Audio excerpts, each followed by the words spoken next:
YouTube family. As always, anything I say in this episode, prior episodes, and future episodes is just my personal opinion. You should not take it as fact. You should not take it as law. Always do your own homework and come up with your own conclusions. All right, fam, so welcome to another episode of 2A in LA. I'm going to ask you to go ahead and hit that like button, hit that subscribe button, share, comment, do all of that. And this is a subject really where I want to get some commentary. I want some back and forth. And so if you guys saw my very first video, I talked about people that kind of inspired me to start my own channel. And one of those people was 32 Icon. And if you're not subscribed to 32 Icon's channel, you should go check her out. I'm pretty sure you're going to enjoy her. Anyway, a few days back, she did a topic on if you could only afford one gun. And hers was if you could only afford one handgun, but I want to go a little bit deeper. If you could only afford one gun, what would it be? And so what I want to kind of do is dig deeper into that. If you could only have one gun, and thinking about scenarios for this, you have to pick the firearm that is going to be highly versatile in terms of its usage, something that is going to be highly efficient in terms of its caliber, something that is going to be readily available, something that can take on a home invasion with 3 or 4 people, something that, you know, if you're out and about can serve to protect you. So there's a lot of variables that kind of go into this, right? And so 32 Icon limited her discussion to handguns. I want to look a little more broadly though. And so let's talk about first the categories of guns, right?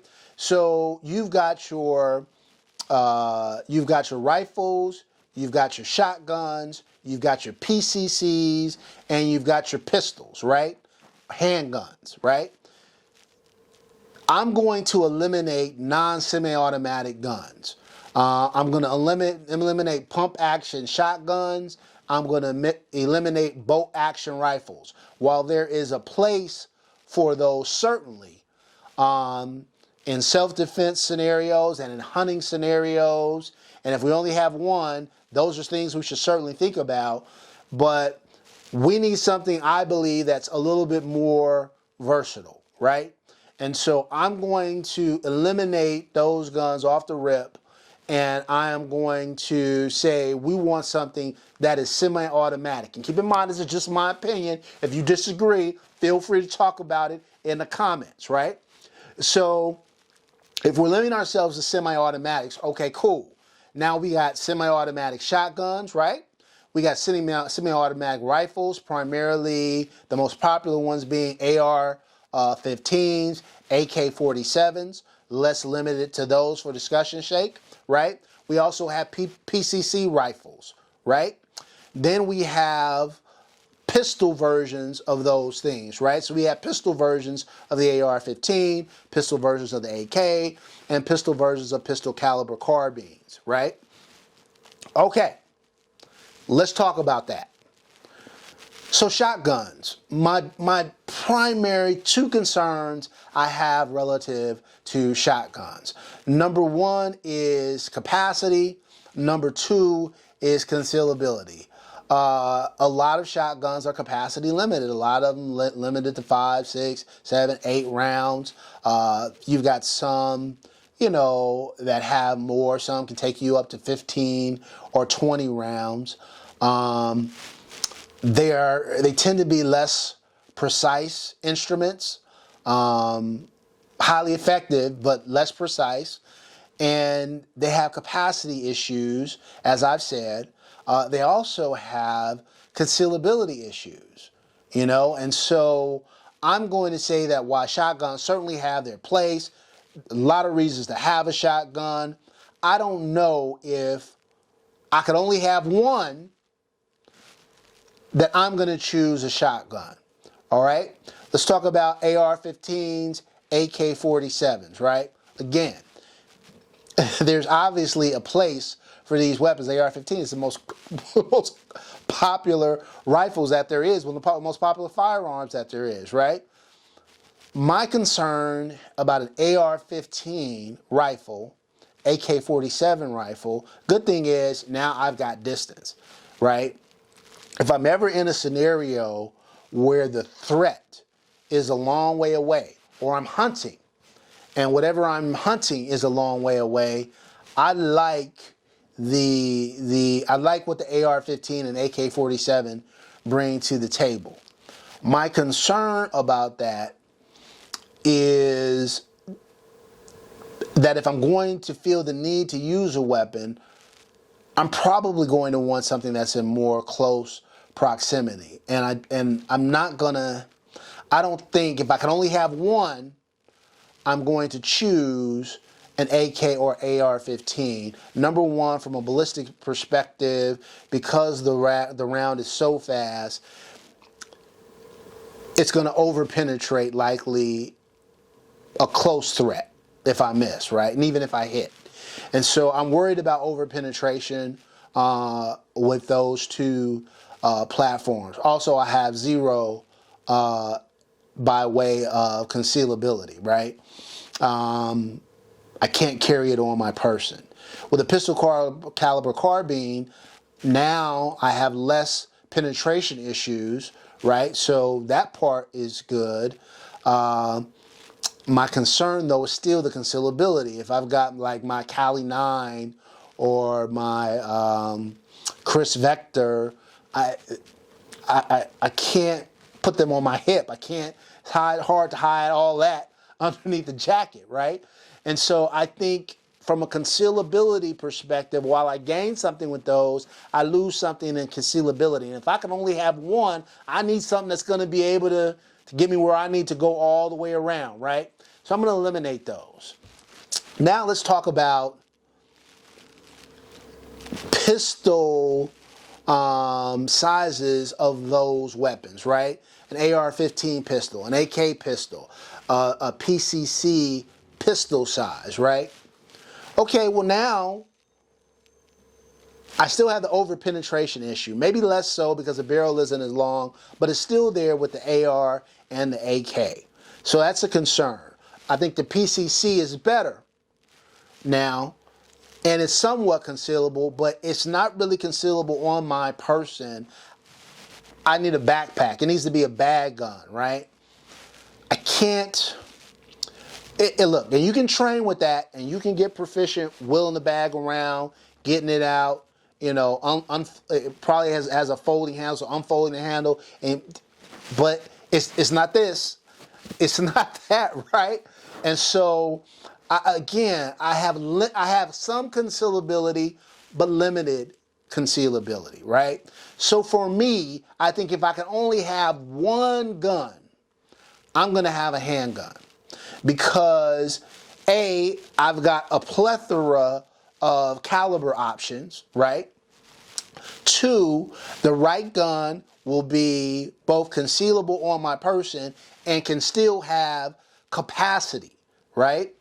So I think that of all the options for me, I think the handgun, if I could only have one, is the one I would go with. Now, if you guys saw my video, 10 things all liberals should know about guns, you'll know that one of my bullet points in that one was that one gun is probably not enough, right? So, but this topic is more, if you can only have one, if you're limited to one, if you can only afford one, if you can only buy one, if only one was available to you, then what would you do? You got to have a gun that's going to check a whole bunch of boxes, right? And that leads me to, okay, well, if we're settling in on a handgun, look, I mean, we got, you know, 22, 380, 9 millimeter, 10 millimeter, 357, 44 Magnum, 500 Magnum, on and on and on, right? So what do we choose? right? What caliber are we going to roll with? And this leads me to another video I did, which is the best handgun caliber. If you haven't seen that one, check that one out. I'll also put it below along with the 10 things all liberals should know about guns, so you can check out that video where I kind of go caliber by caliber by caliber and talk about the strengths and the weaknesses of each. And the result of that analysis was the 9mm, because I feel like the 9mm is versatile, it's a lethal round, it's readily available, it's affordable, and if that's the case, I think those are the reasons why you would choose the 9mm, right? And so now we've made some progress, right? Now we've eliminated bolt action, we've eliminated pump action, we've eliminated semi-automatic shotguns because of capacity and concealability issues. We've eliminated semi-automatic rifles and full-size PCCs for concealability issues and over-penetration issues. We've kind of eliminated backpack guns because while there is some concealability, it's limited concealability. And we focus in on handguns, and out of the handguns, we focus in on 9mm. Okay, great. So now, where do we go from there? There's a lot, there's a ton of 9mm pistols, right? I mean, more than I can fit on 30 hands, right? So I think we need to narrow down more. So I'm going to eliminate subcompacts because I feel like I'm going to run into capacity issues with a subcompact gun. I am also, and this is going to freak some folks out, I'm also going to eliminate full-size guns because I feel like, again, they're concealable, but not as easily concealable as subcompacts and mid-sizes, and they're not as comfortable to conceal carry. So I'm going to eliminate full size. I'm going to say go with the mid size because you can overcome the capacity constraints that you have with subcompacts, and they're a lot more comfortable to conceal carry than a full size. Okay, so now if I'm down to 9mm mid-size handgun, what is the best 9mm handgun I could buy if I could only have one? There's some good ones, right? But let's talk about quickly what kind of goes into that decision though, right? For me, I think I need something that is, number one, affordable. The topic is if I could only afford one, right? So if I can only afford one, it probably means I don't have money to spend $2,000-$3,000 on, or $4,000 on an STI, on a 2011 or something, right? On an STI. Maybe I don't even have the money to spend $1,500, $1,600, $1,700 on a CZ Shadow 2 or something like that, right? Also, I don't think I want a steel frame gun like the CZ Shadow 2 because I think, again, heavier, full size, harder to manage. I want to go mid-size. I want something that is affordable. Aside from that, I want something that has a lot of aftermarket support, right? If something breaks, if something goes wrong, I want to either be able to get something OEM or aftermarket. If I want to enhance it, I want there to be a lot of options out there for me to enhance it, right? And again, if it isn't starting to come to you where I'm going with this, hopefully it will soon, right? So if I gotta have something that's affordable, I gotta have something that has a lot of aftermarket support. I want something that is easily concealable, but also can be used as a home defense weapon and a duty gun. Obviously, I need something that's extremely reliable, right? Man, for me, the option is really only one. Now, I'll say this, 32 Icon in her, if I could only have one handgun, what would it be? She chose the M&P, the Smith & Wesson M&P 2.0. And her reasons were, even though it's a full-size gun, the ergonomics of the gun distinguished it from its peers. How easy it was to use, the ergonomics, all of those reasons were the reasons that she felt the M&P Shield was, I'm sorry, not the Shield, the M&P 2.0 was the best option. I differ because I think the 2.0 is a full-size gun. It's going to be harder to conceal. And so I think concealability is more important than ergonomics. And so my choice, and really, to me, it wasn't hard to get here, y'all. The Glock 19.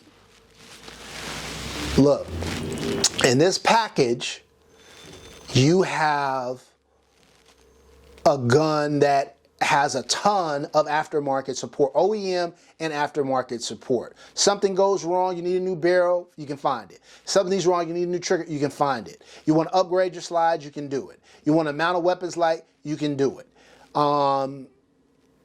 Anything that goes wrong with this gun, there is a ton of OEM and aftermarket support that is readily available and at your disposal. A lot of the things that you can buy, you can go pick up from the local FFL. You don't even have to order them, right? And so from that perspective, I think, when it comes to third-party support, OEM support, nothing compares to Glock. The Smith & Wesson is good. It is not even close to Glock. Capacity. Okay, if you're in a non-capacity limited state, I mean, look, I can put Glock 17 mags in here. I can put a 30-round mag in here. So come on, 30 rounds in a weapon that can be concealable and duty and home defense, highly versatile, highly reliable. To me, that's where the G19 really differentiates itself. Now, 32 Icon chose the G19 as her second choice. And again, primarily because of ergonomics. For me, does the M&P Shield have a little bit, does M&P 2.0 have a little bit better feel? Yes, I would agree with her on that. But I think, with a little bit of training, the Glock will feel fine to you. Just as reliable, just as good a shooter, but way more aftermarket support, more concealable, and because you can interchange different Glock platform magazines, from a capacity perspective, it's superior. So that's it, fam. G19 is if I could only afford one, this is what I'm getting. It's the G19. All right? Look, I know some people are hot right now because we got CZ fanboys, we got SIG fanboys, we got Smith & Wesson fanboy. Look, I'm all here for it. Let me know in the comments. If you would choose another gun, you got to say what that gun would be, but you got to let me know why. Don't be just like, oh, I would choose my SIG P226. Why? Why is your SIG P226 a better option than the Glock 19? All right? I laid out my case. You got to lay out your case in the comments. All right? Until next time, love you guys. Take care of one another. Peace.